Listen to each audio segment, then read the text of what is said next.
All right. Hi, everyone. Good morning. Thank you for logging in to our third stakeholder workshop. This is anticipated to be the last workshop before we present the draft to the commission. We will then be holding office hours for folks who are interested in applying to the second cycle. And in June, we will be hopefully adopting these. So before we launch, I have Alika with me again, who is wonderful. She'll be going through and sharing the document with all of us. And I'll stop talking so she can just go through some quick housekeeping per usual, and then we'll jump in. Thanks, Alika. Sure, no problem. Thanks, Rebecca. Good morning, everyone. The CTC exists to make transportation planning, funding, and policy more understandable and accountable.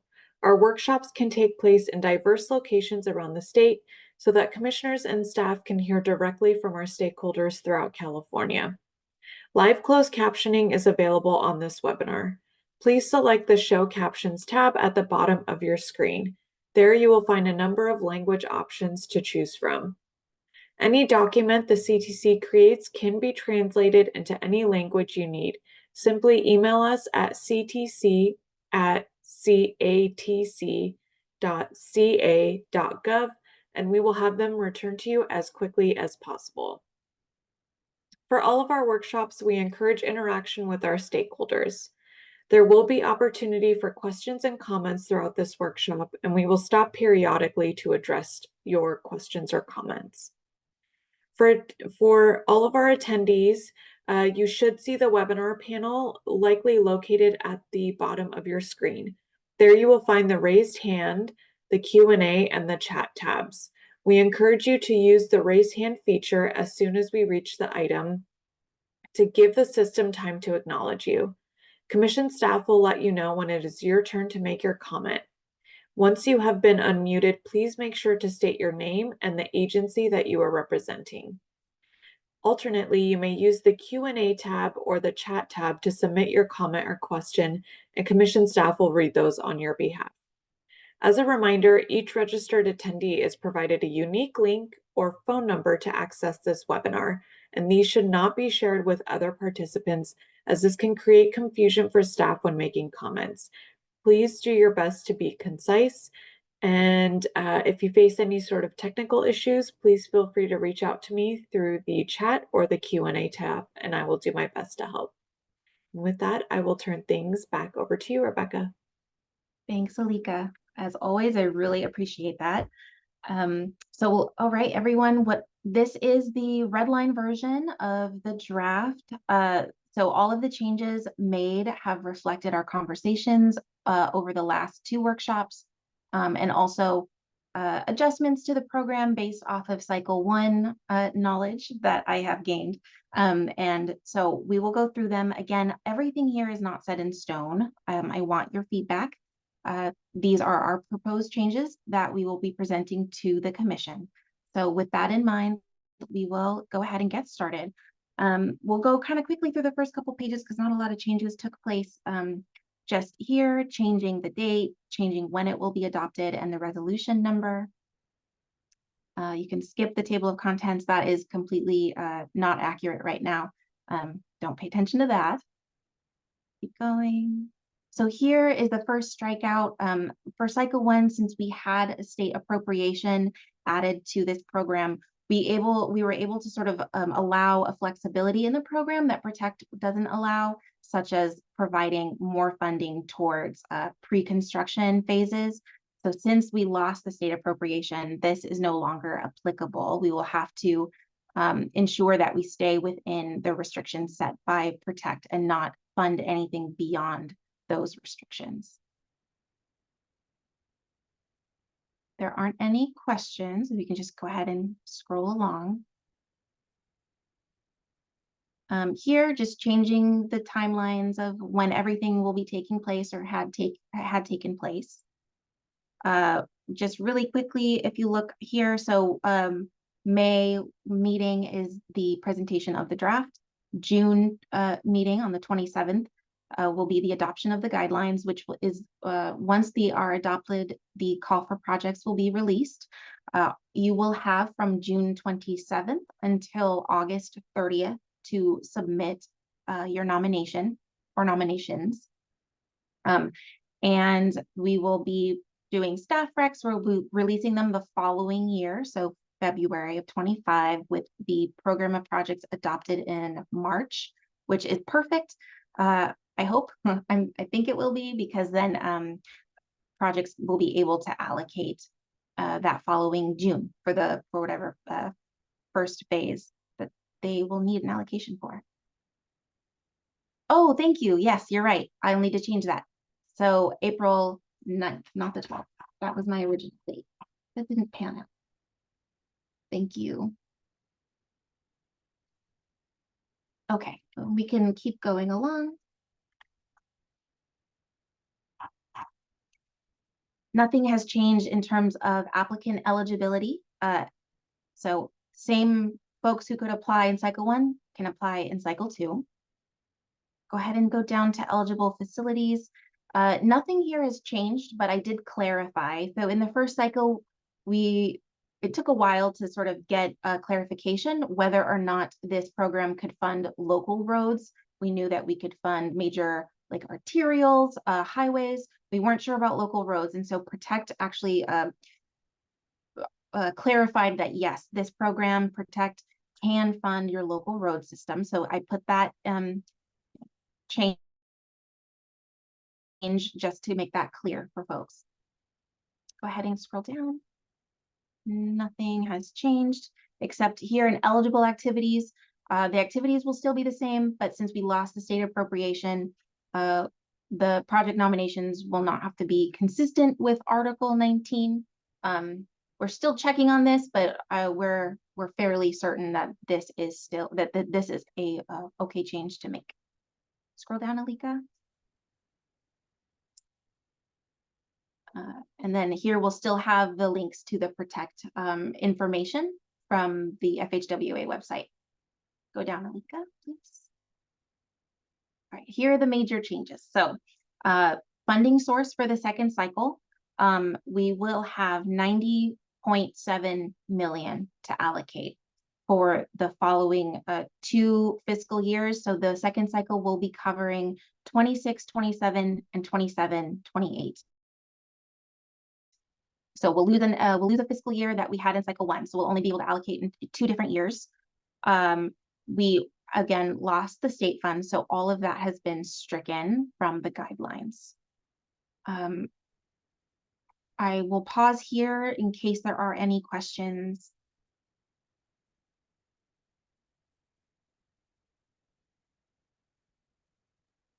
Rebecca, we did receive one question from Denise Sifford asking, just to clarify, all phases of work of capital project are still eligible, but only up to the 10% max for pre-con of federal funds available.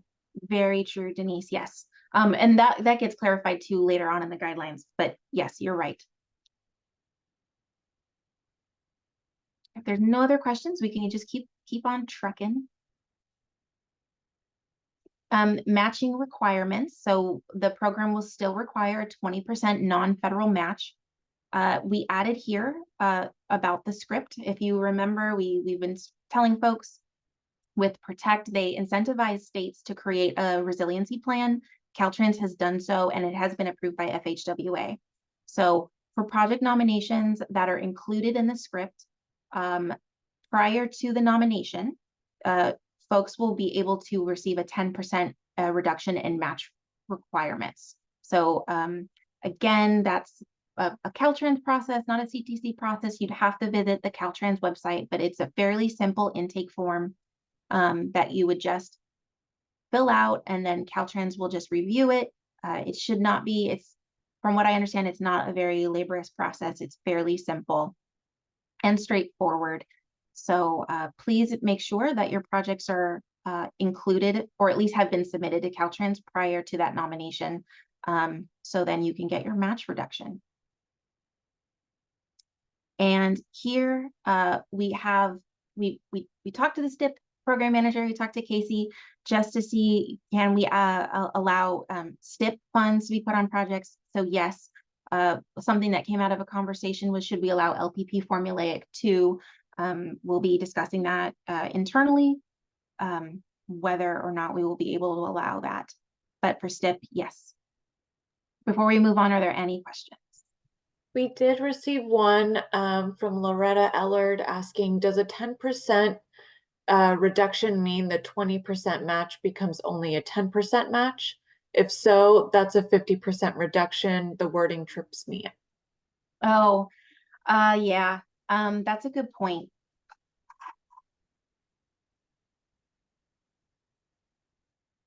Let me make a note for myself.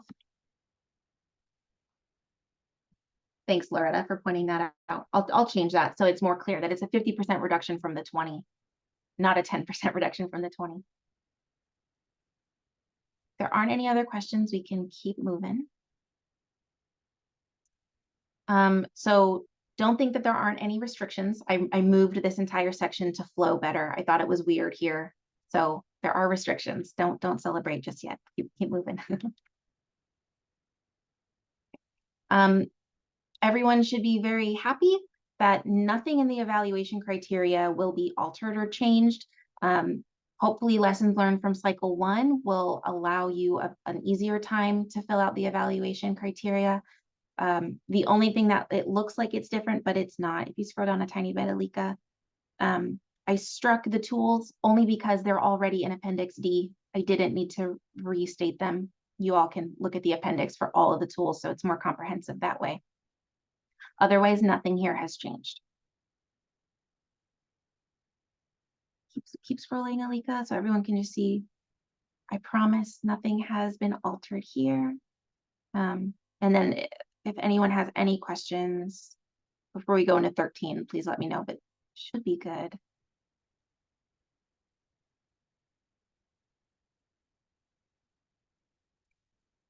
Okay, and I clarified here at 13, it's not just how we rate the projects, but how they will be selected.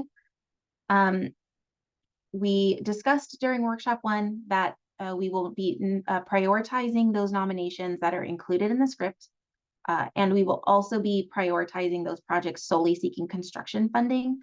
Again, because we are bound by that 10% limitation on pre-construction phases. Any questions before we move along?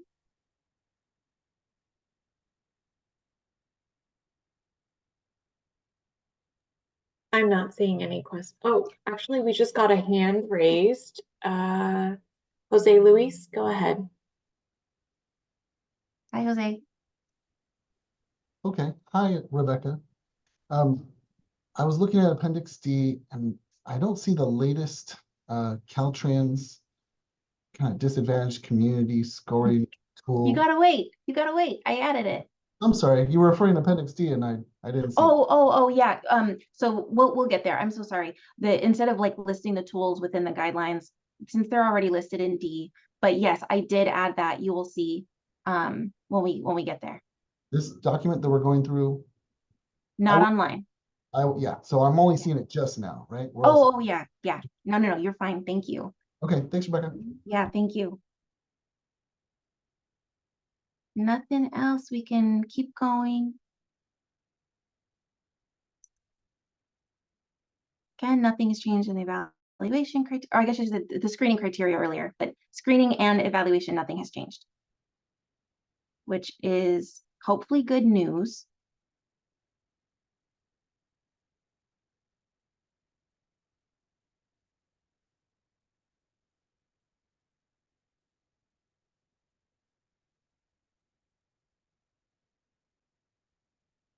Oh, just really quickly, Alika, sorry, I didn't change anything here, but just to let everyone know, the cost effectiveness we talked about in the first and second workshops, you'll still need to provide that, but in similar to cycle 1, do your best.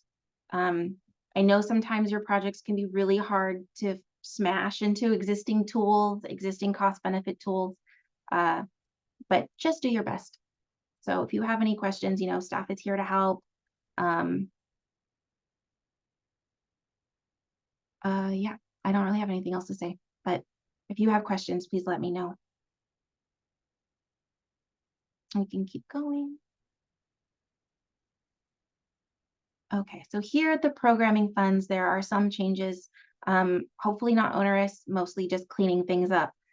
So we just struck and state, we don't have state appropriation. We struck for now the abilities for that non-proportional spending because it's a federal program. We're going to be getting clarification today, actually. So if there are changes here, we will be making them and letting you folks know. But for now, non-proportional spending will not be allowed in the program. Not a big deal. Nobody requested it in cycle 1, which was allowed. So shouldn't be too bad here. We clarified, moving down a tiny bit, an implementing agency must provide a funding plan through construction. That has not changed. That was required in cycle 1. We did clarify, though, based on some of the EPPRs that we had received, or that we want that all funding in the plan is reasonably expected to be available. So, future competitive programs that haven't been secured yet, if you have that, you might need to look at an additional funding source that would be secured rather than up in the air waiting on a competitive award. Again, a tiny clarification. This was here last time, but we wanted to just make it extra clear that yes, we will be funding all phases of the program or all phases of your projects, but we are limited to that 10% for PAED, PS&E, and right-of-way. So please keep that in mind. Scroll down a tiny bit, Alika. We did get one Oh. question, Rebecca. Right. This is from Jose Luis asking, could we ask for this cycle to have non-proportional spending be allowed? Yeah, we're gonna get clarification. Actually, Teresa's gonna get clarification for us a little later today, Jose. So we will be making, if it is allowed, we will be unstriking the language. So it's tentative up in the air.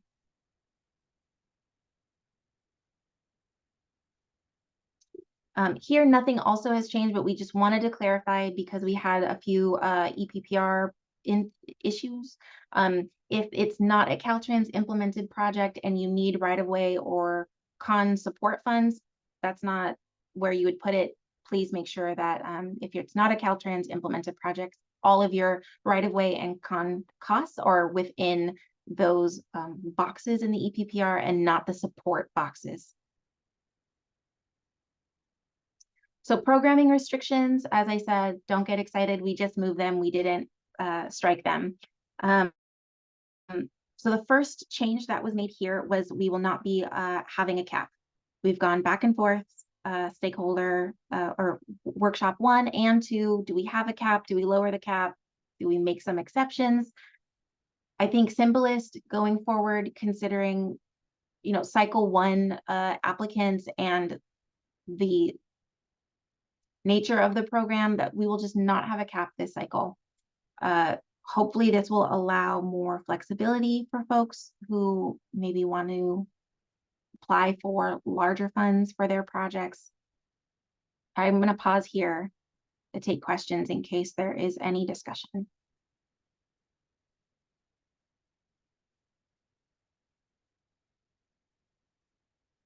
You all are okay with not having a cap?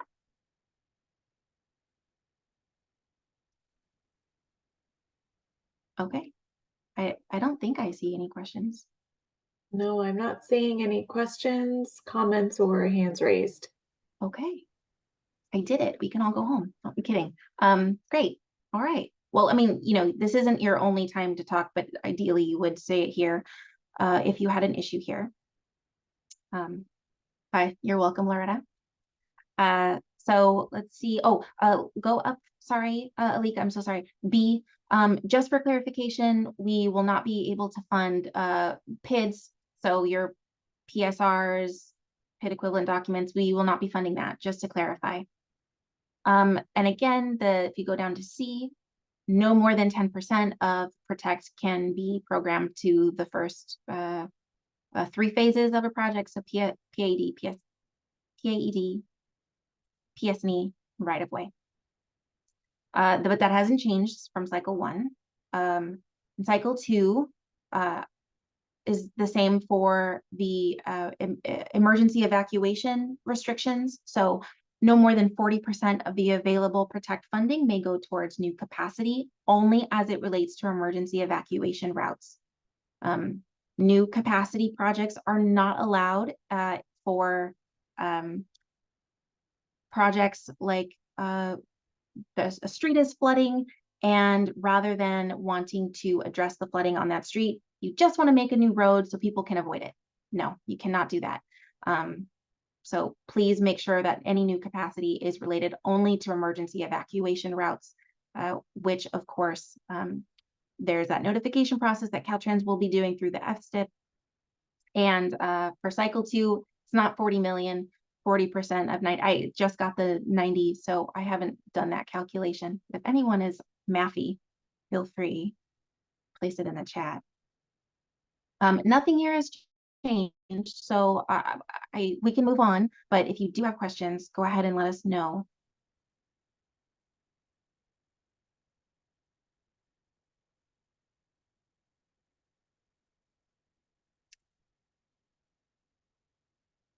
Oh, yes, here again, no state funding, so we struck it. Keep going, Lika.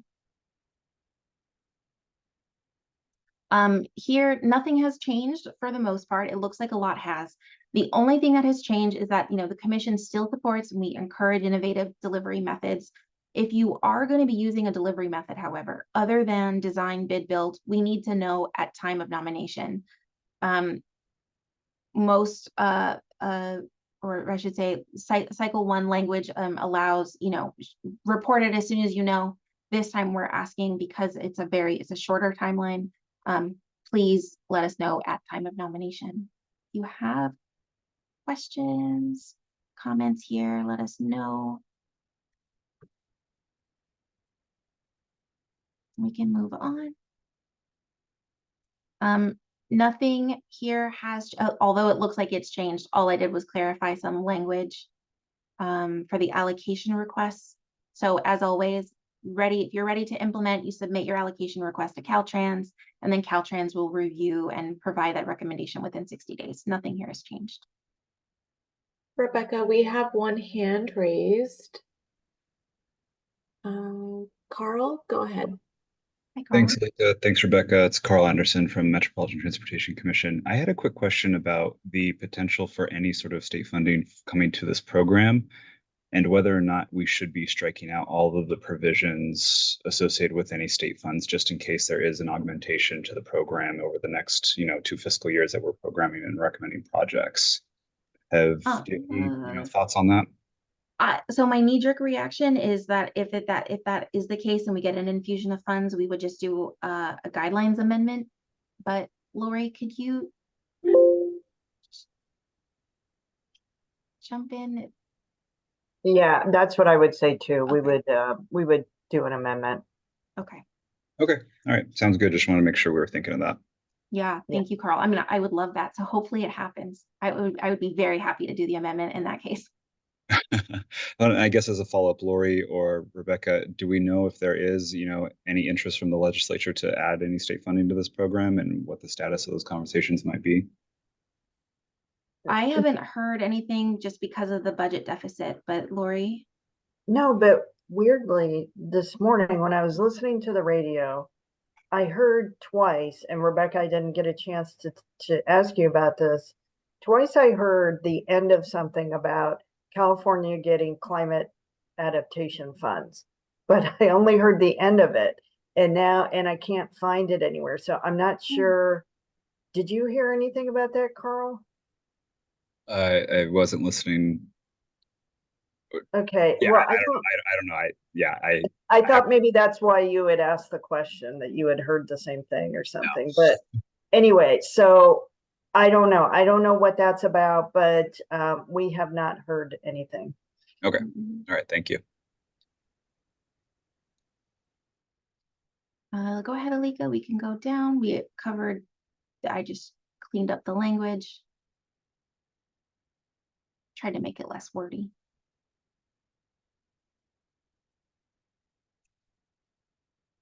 Nothing has changed for deadlines, but we have changed keep going.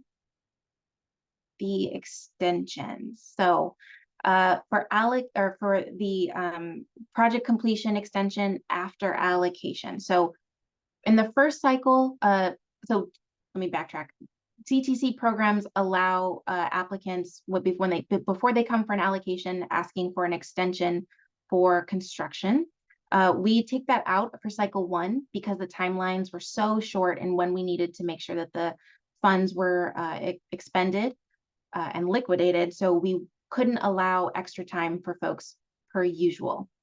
This time, because we do have a little bit more time on the back end, because we don't have that state appropriation that's sort of lighting that fire, we will be allowing the at time of the construction allocation, folks, you can definitely extend the deadline, and then of course during that allocation or after the allocation occurs, if you also need additional time, an additional 12 months, you will be allowed to do so. So hopefully here, although it is a change, it's a positive change. It gives you guys more wiggle room, more room to breathe, and a little bit more flexibility in case you need to alter your plans at all. Not your plans, but you know what I mean. Any questions here?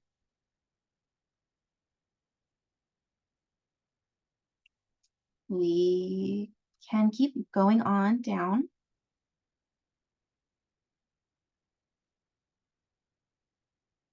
So this is kind of new. We haven't talked about this, but hopefully this is not going to be anything that impacts people in any negative way. This only provides more flexibility in the event folks need to segment their project in order to aid in your delivery of the project. So this would be done, after nomination. We could, so I'm just going to read the language. The commission will consider project segmenting requests that aid in the overall delivery of your project. Agencies should consider the following. Segments with LTCAP funding may not be reprogrammed to later years. So if you ask for funding in a year, you're beholden to that. An agency may only request to segment a project once. Segmenting must be approved prior to your allocation. An agency wishing to segment a project must submit a request to Caltrans that includes the following: an explanation of why you're proposing to segment your project, the reason for it, a map that clearly shows each segment, and a separate PPR for each of those segments. Why did we do this? We had a project in cycle 1 that had some speed bumps sort of, and we kind of sat down and how could we make it a little bit easier in cycle 2 in the event that people need to respond to sort of things outside their control, environmental taking too long or something is happening. I will just take questions here. I'm still learning about this, so I'm really happy Lori's here. So I might not be able to answer all your questions. I'll do my best. We do have one hand raised. Okay. Carl, go ahead. Hey, Carl. Thanks, Lika. Thanks, Rebecca. Again, Carl Anderson with MTC. I think this is a good addition to allow more flexibility for folks delivering projects in the program. However, I'm a little, I guess, confused because it feels counterintuitive to prevent non-proportional spending and still allow project segmenting. So I'd be curious if you've considered how those two potential changes will work together, or if Teresa's on, be curious to hear why non-proportional spending is not going to be allowed. Teresa's going to double check. Right? That was from Caltrans, right? Not Teresa. Right. Well, she's gonna double check, but yeah, that was from Caltrans. I can see a project, wanting to segment out and then, using funds that have, an earlier deadline versus another source. And so I think if in the spirit of added flexibility, I think that'd be something we want to retain in the program, but yeah. Eager to hear more. The segmenting language, she just took from the ATP. I pilfered it. And I don't really understand the non-proportional spending, to be honest. And it's not an issue in the ATP.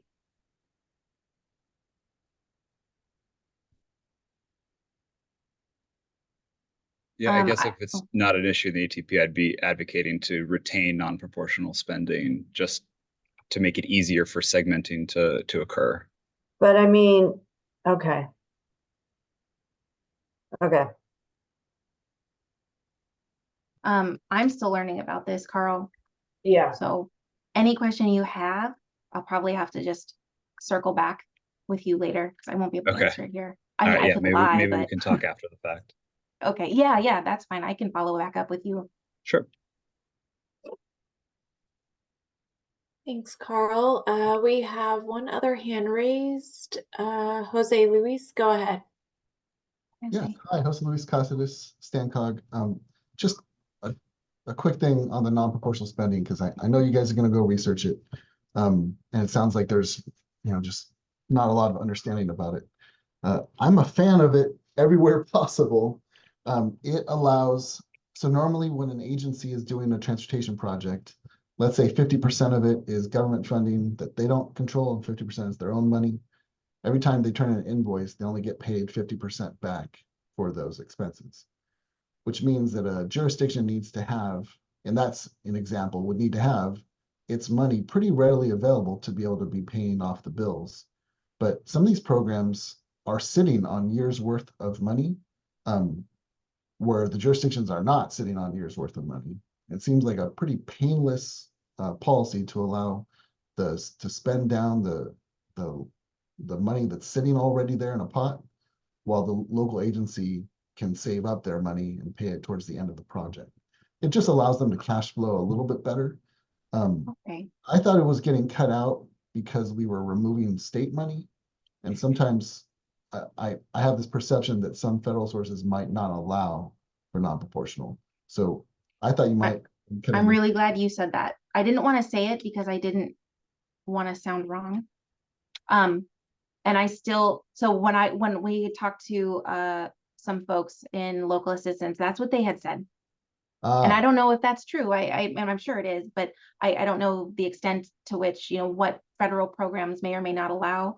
I've looked at the Protect legislation, and I haven't found anything whether against or for non-proportional spending. So maybe on my end, I'll also do a little research and we can all circle back. Oh, that would be great, Jose. Yes, thank you. Thanks, Rebecca.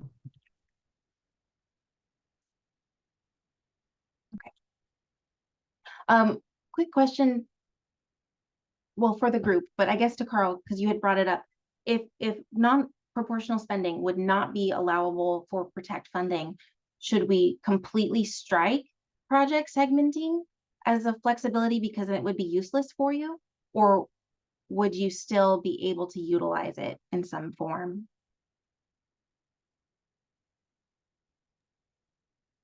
Hey, Rebecca, can you hear me? Yes. Okay, great. No, I don't think, these two are mutually exclusive. I think there are scenarios where a project could or needed to be segmented that would be independent of the spending plan or the cash flow plan. So I wouldn't recommend, eliminating this section if we do ultimately decide that non-proportional spending isn't allowed. Okay.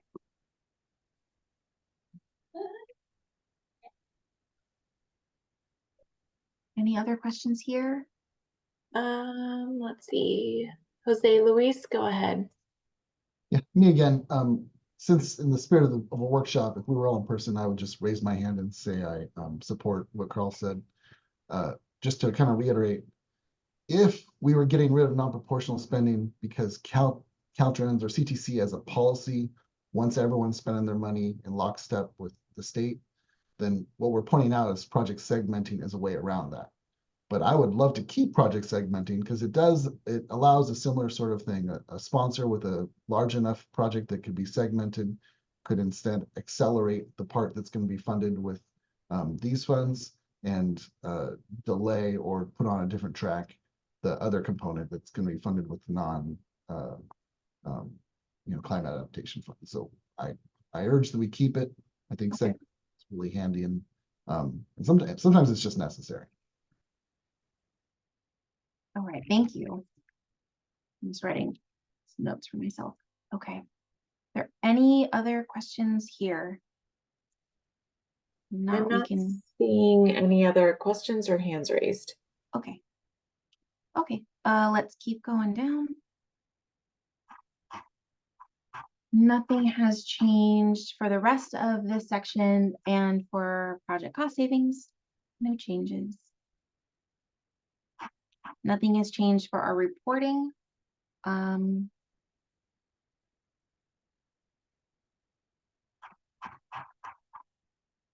Here, this will be different just to accommodate submittable instructions. I didn't want to put the cart before the horse. I just wanted to just wait until after this to do submittable and then do the instructions there. So we will still have a component of like a cover letter, fact sheet. Keep going, Alika. Really, nothing has really changed in terms of what we're asking for. It will really only change in terms of how you submit it.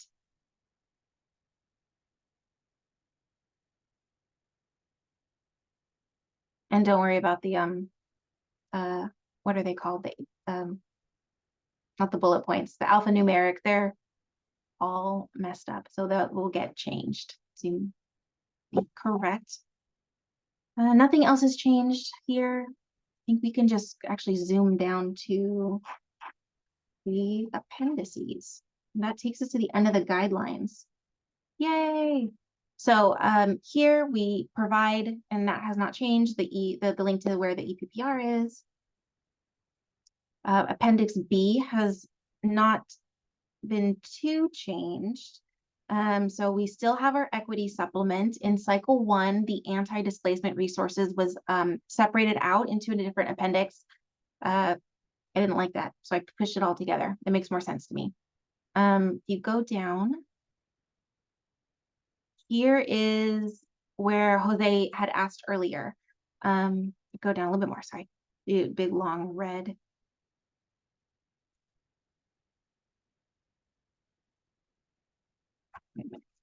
It's here, I promise. Where is it? Oh, that's an appendix D, so never mind. We're good. Climate data tools have not been changed, so we're still asking folks, connect your project to the climate threat. Show us what that climate threat is and which of the tools that you have used, CalAdapt or the ARCOAST, Our Future Hazard Map. Folks did a pretty good job last time. I really didn't have too much. Folks did well utilizing these tools and connecting it to their project and the climate vulnerable communities. So gold star. Go down. Here it is. Okay. So these were the ones that were stricken from the guidelines because they're already here in the appendix. It makes it easy.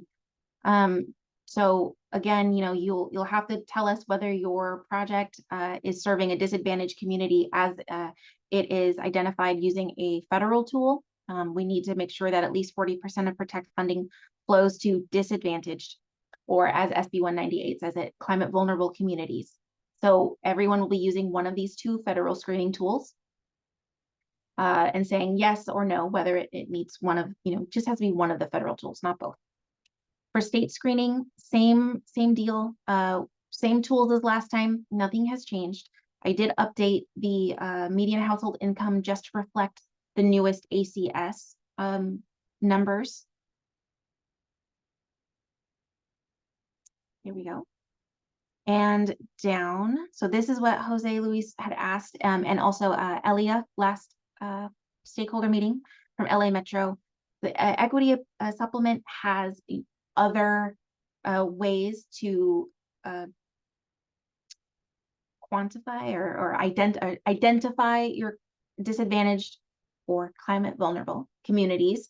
And so this has been added to hopefully assist folks in identifying those communities that your project will be serving. So it is almost entirely just a copy paste from the equity supplement. Census, you could have census data that demonstrate that they're below 80% median household income, seniors, elderly residents, carless households, single parent households, immigrant foreign born households, veterans, public transit users, unemployment measurements, households at risk of displacement. We do have a displacement, but that's okay. We added it here as well. Households receiving public assistance of some sort, and then of course those nearby amenities or the lack thereof, that can all contribute to some sort of climate vulnerability. There were two bullets that I have struck from this program because they are not applicable. The last two bullets, that if you're familiar with this list, has to do with traffic safety. And so since that is not an indicator of climate vulnerability, although important, it is not the focus of this program. So traffic safety numbers, it will not be accepted as a form of indicating climate vulnerability. Any questions here before we move on?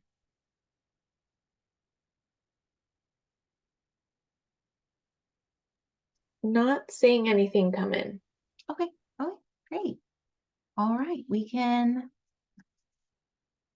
keep going, although I'm trying to remember, yeah, one more thing.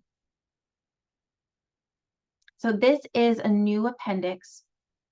This is, again, just for resources. This is not something everyone has to do, but for those that are potentially looking at nominating a project for emergency evacuation community resilience activities.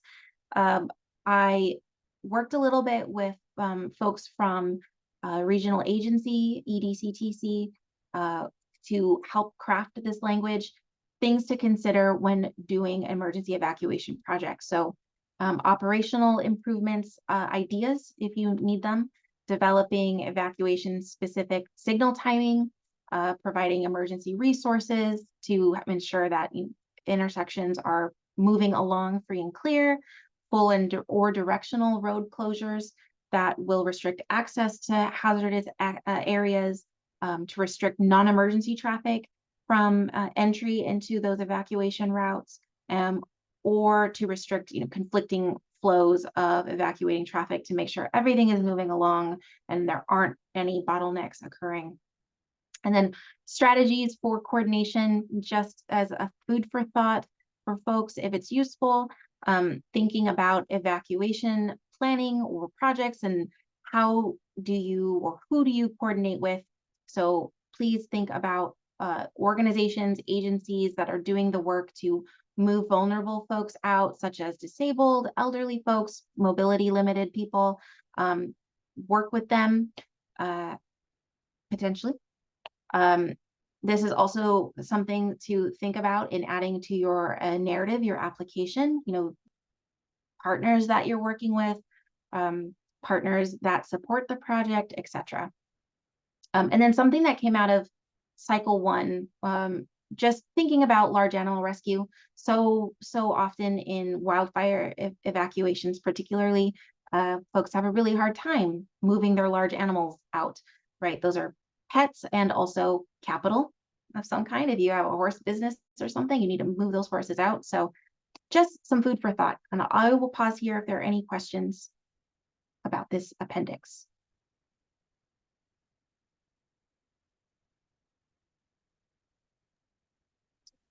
We got one question from Denise Sippard asking, without state funding, do SB 198/state identified climate vulnerable screening tools still need to be used, or would we only need to use the federal screening tools? Very good question.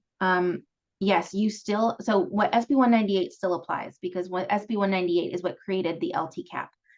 If it wasn't for that legislation, then none of you would have money. It would have all gone to Caltrans. So SB 198 still applies. As a result, despite the fact that Protect only needs 40% of the funding to flow to disadvantaged communities, state legislation says 100%, which is why it's so important when you nominate your project to use the federal screening tools and the state screening tools. Your project, in order to be eligible, must meet at least one of those criteria. So you have to qualify, your climate vulnerable community has to be identified either on the federal tool or on the state's tool. Did that answer your question, Loretta? I think it was Loretta. Asked it. I'm not seeing anything else come in. And Denise said, yes, thank you. Oh, Denise, thanks. Sorry, Denise. Yeah, thank you. And we can just go down the rest of the guidelines just so folks can see nothing else has changed. Appendix F are still any resources that you hopefully would find useful in creating your project nomination.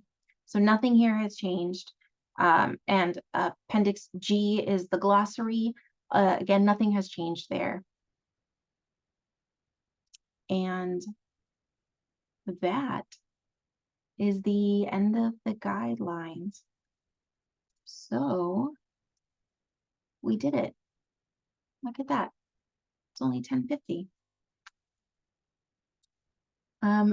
Since this is the end of the draft guidelines, are there any questions relating to what we covered? Next steps? General philosophical questions? We did get one question from Eric Alm asking, the evacuation guidance text cites wildfire as an evacuation trigger. Flooding and other events could trigger evacuations. Perhaps remove wildfire at the end of that first paragraph of Appendix E. I really appreciate that, Eric. I thought I did so well removing wildfire to make it more general. So I don't see it. Where is it? Yes, during wildfire. I see it. Thank you so much. I wanted to make it much more specific to evacuations in general. We got another question from Loretta Ellard asking, back to prioritization, are projects that received funding last round prioritized this round? Let me look. No. Did we talk about that? No. So currently in the guidelines, no. It's if you were included in the script and if you are allocating towards construction phase. Lori? What's the question again? Whether we're prioritizing based on if they came in on cycle 1. Yeah, no, that's not in any of the criteria anywhere.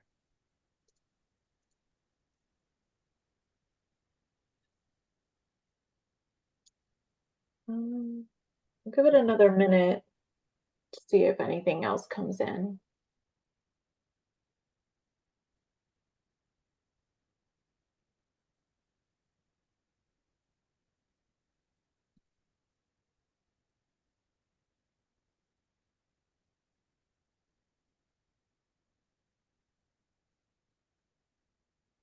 Very quiet. Yeah, I'm not seeing anything else come in.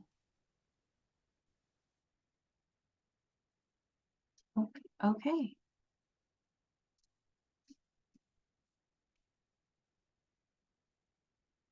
All right. Well, folks, excellent. Thank you so much. This has been a very wonderful development or update. The last 3 workshops have gone very, very well. Go ahead, Lori. Why don't you just remind everybody of next steps and that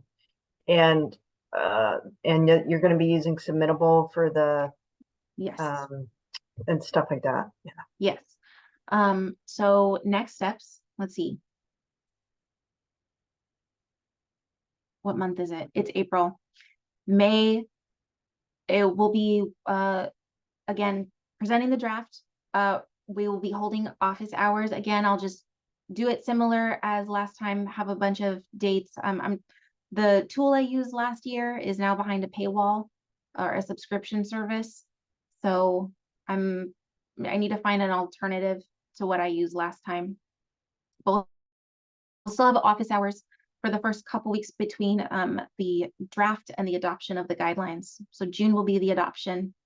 And very importantly, if you haven't done it and you're going to apply, I think you have think a month or less, 3 weeks left to get your project nomination submitted to the script. Please do that.